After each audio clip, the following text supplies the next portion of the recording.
9월 24일 목요일 새벽입니다. 사도신경으로 신앙 고백하시겠습니다.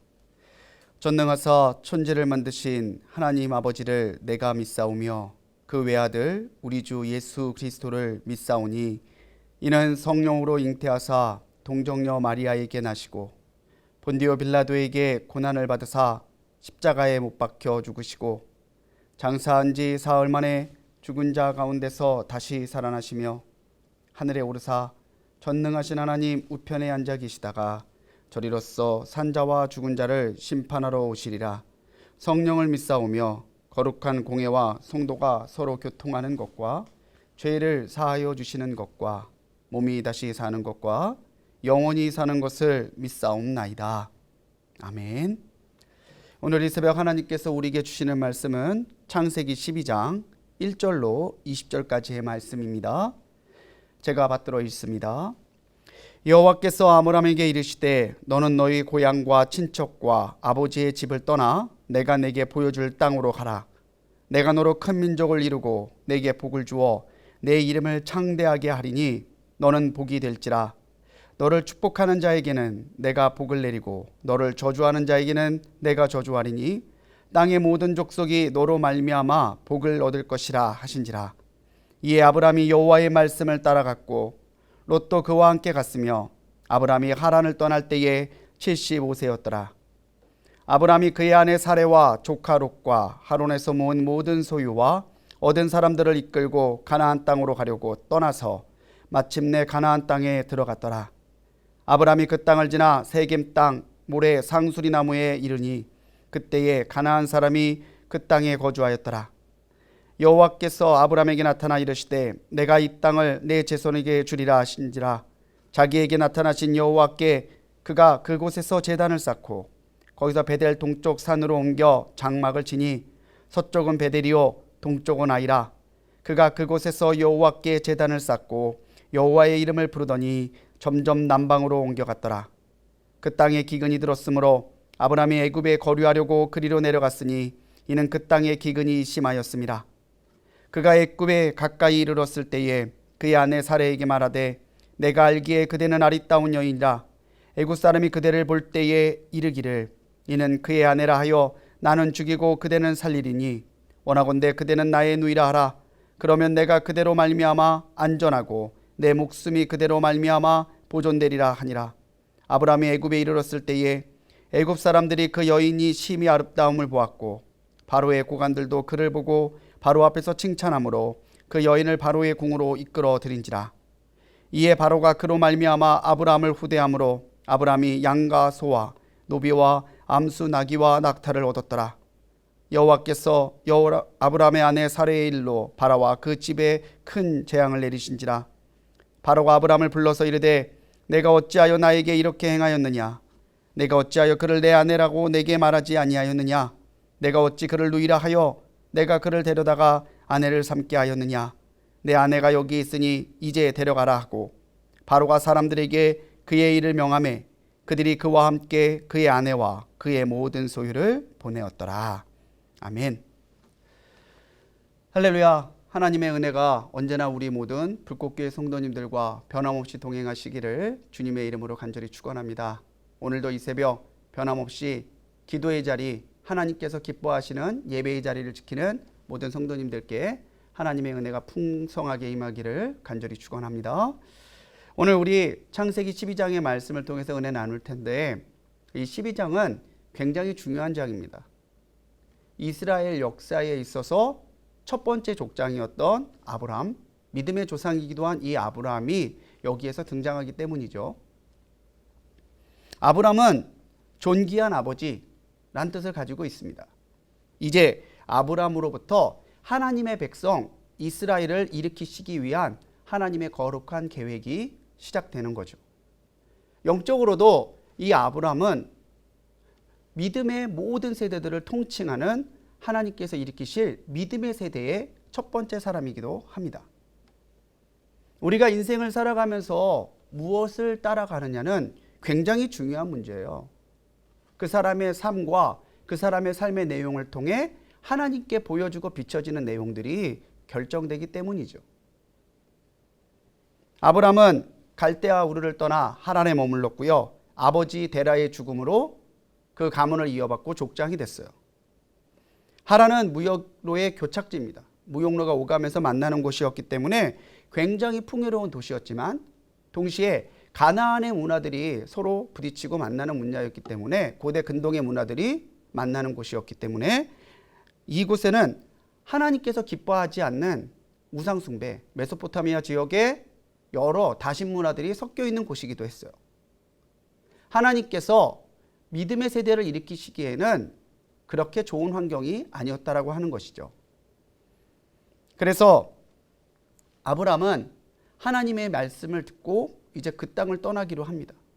하나님께서 아브라함에게 그 땅을 떠나라고 하신 것은 이제 하나님이 정하신 그곳에서 믿음의 세대를 일으키시기 위한 놀라운 계획을 시작하기로 마음먹으셨기 때문이죠. 하나님의 말씀을 듣고 오늘 아브라함은 말씀을 따라 하나님이 명하신 그곳으로 갑니다. 그래서 오늘 말씀의 제목을 말씀을 따라 라는 제목으로 말씀을 나누려고 합니다.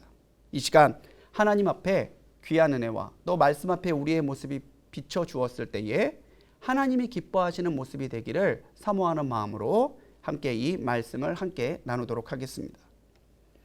먼저 우리가 아브라함의 신앙을 통해서 말씀을 따라갔던 그의 신앙을 통해서 알 수 있는 것은 하나님께서 찾으시는 신앙은 결단하는 신앙이라는 것입니다. 하나님께서 이 아브라함에게 명령하시죠. 네가 있는 곳을 떠나서 내가 보여줄 땅으로 가라. 선택형이 아닙니다.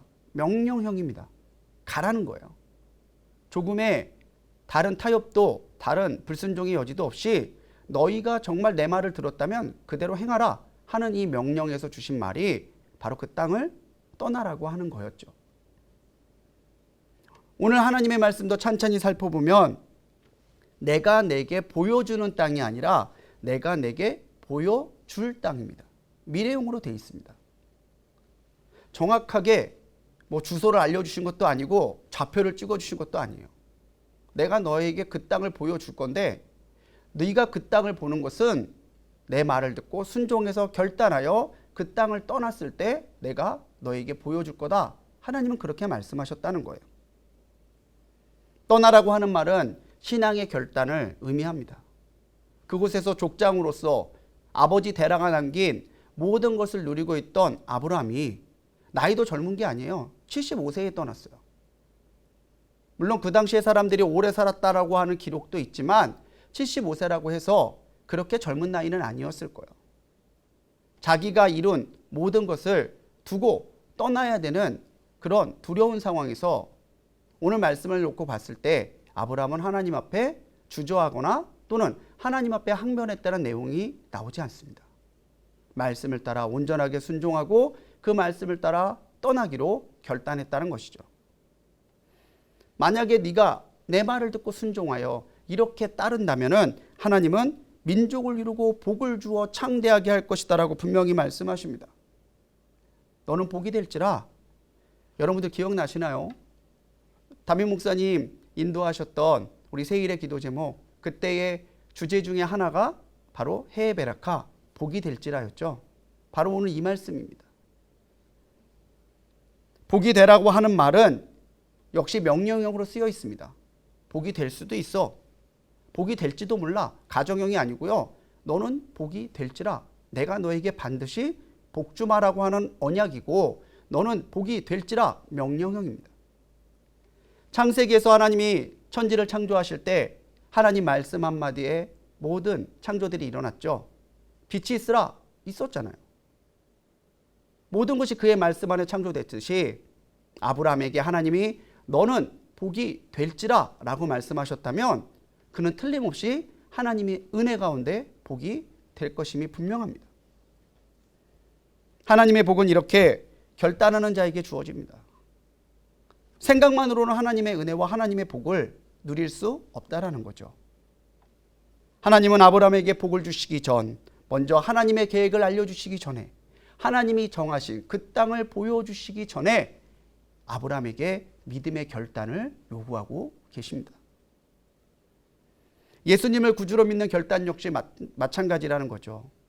우리가 예수님을 알고 그분을 나의 구주로 받아들이기로 결단하는 순간 내 안에 십자가의 은혜와 하나님이 그 이름을 따라 주시는 예비된 구원의 은혜가 우리에게 흘러들어 오게 되는 것입니다. 히브리서 11장 8절에서 히브리서를 쓴 기자는요, 아브라함의 이 믿음을 다음과 같이 설명하고 있습니다. 믿음으로 아브라함은 부르심을 받았을 때에 순종하여 장래 기업으로 받을 땅에 나갈새 갈 바를 알지 못하고 나갔으며, 어디로 가야 되는지도 모르고 하나님이 가라 하셨으니까 하나님이 인도하시겠지 그러고 떠난 거라는 거예요. 갈 바를 알지 못하나. 모든 것이 예비되고 모든 것이 준비되어 있다면 아마 순종하지 않을 사람이 없을 겁니다. 오늘 우리의 인생길도 마찬가지죠. 누구도 가보지 않았어요. 당장 1분 후의 일도 우리는 알지 못해요. 하지만 내가 갈 바를 알지 못하고 나간다 할지라도 하나님의 말씀을 따라간다면은 하나님은 반드시 그 발걸음을 인도하셔서 하나님이 보여주시기로 한 그 땅에 우리의 발을 멈추게 하실 거라는 믿음을 가지고 살아가야 된다고 하는 것입니다. 사랑하는 우리 성도님들, 하나님의 기준에서 믿음은요, 분명한 일보다 분명하지 못한 일에게까지 따를 때에 하나님께 인정받는 경우가 더 많았어요. 오늘 하루 우리도 역시 갈 바를 알지 못하고 살아가게 되겠지만 그 가운데서도요, 하나님의 말씀을 따라 결단하며 살아갈 수 있는 우리 성도님들이 되시기 바랍니다. 12장을 통해서 알 수 있는 하나님의 이 또 다른 말씀 속에서 우리가 알게 되는 건요, 그가 예배하는 신앙이었다는 거예요. 예배하는 신앙. 로마서 4장 3절 말씀에서 사도 바울은 아브라함이 그것을 믿으니 의로 여기셨다라고 말해요. 그러면서 하나님이 약속하시죠. 너를 따라 많은 민족이 복을 받고 너를 저주하는 자는 저주받게 될 거다. 하나님이 지켜주신다는 거예요. 이 아브라함을 통해서 믿음의 민족인 이스라엘이 생겼고요. 이 아브라함의 믿음을 따라서 예수 그리스도를 구주로 믿는 사람들은 다 하나님 앞에 구원을 약속받는 주님의 자녀가 되었습니다. 이것이 바로 말씀을 따라갔던 이 아브라함의 신앙이었는데, 하나님의 명령을 쫓아서 결단한 아브라함이 이제 그 땅에 가까이 왔을 때 7절에 이르러서 하나님은 비로소 여기다라고 말씀하십니다. 여기다. 내가 너에게 보여주기로 한 땅이 여기다. 그제서야 하나님은 알려주시는 거예요. 근데 그 땅은요, 빈 땅이 아니었어요. 가나안 민족이 이미 살고 있었던 땅이었다는 거죠. 출애굽 시대나 그 시대나 하나님의 명령은 때때로 불가능해 보일 때가 있습니다. 하지만 여기가 내게 줄 땅이다, 이 말씀을 들었을 때 아브라함은 거기가 하나님께서 자기에게 주실 땅이라는 건 역시 믿음으로 받아들이고 있어요. 그 행동이 어떻게 나타납니까? 바로 7절에 있는 대로 여호와를 위해 그곳에 단을 쌓았고요. 8절에 단을 쌓고 여호와의 이름을 불렀다라고 나옵니다. 하나님 앞에 예배드렸다라는 거죠. 아브라함의 신앙은 예배를 드리는 신앙이었어요. 요즘 우리가 모여서 함께 예배드리지 못하지만 우리 성도님들께 제가 전화로 신방하고 뭐 다른 문자나 카톡으로 신방하면 꼭 성도님들이 얘기하세요. 온라인으로 계속 예배드리고 있습니다. 온라인으로 담임 목사님 말씀 통해서 은혜 받고 있습니다. 그럴 때 얼마나 감사하고 얼마나 귀한지 몰라요. 내가 있는 곳이 하나님을 예배하는 곳이고 내가 있는 곳이 바로 하나님 앞에 예배의 단을 쌓고 있는 곳으로 만들고 있는 우리 성도님들께 분명히 하나님의 은혜가 있을 줄로 믿습니다. 아브라함은요, 예배로 성공했던 사람이에요. 우리 앞서서 가인과 아벨이 하나님 앞에 연락드렸던 예배와 연락드렸지 못했던 예배를 드린 사람이었다는 것을 미루어 본다면 오늘 단을 쌓음으로 하나님 앞에 인정받는 이 아브라함의 신앙이 우리에게 얼마나 중요한 교훈인지 우리는 알 수 있습니다. 하나님의 이름을 불렀답니다. 하나님의 이름. 부르다라고 하는 히브리어는 카라라는 단어를 써요. 그런데 이 카라, 부르다라는 말에는요, 초대하다, 초청하다라는 뜻이 있습니다. 하나님, 내가 단을 쌓고 예배하는 이곳에 오시옵소서. 하나님의 임재를, 하나님의 오심을 초청하는 그 마음이 바로 예배의 마음이라는 거죠. 오늘 우리의 예배는 하나님의 임재가 있는 예배입니까? 아니면 형식만 남고 습관만 남아있는 예배입니까? 오늘 우리는 진실한 예배자가 되어야 될 줄로 믿습니다. 요한복음 4장 24절에서 예수님은 분명히 말씀하시죠.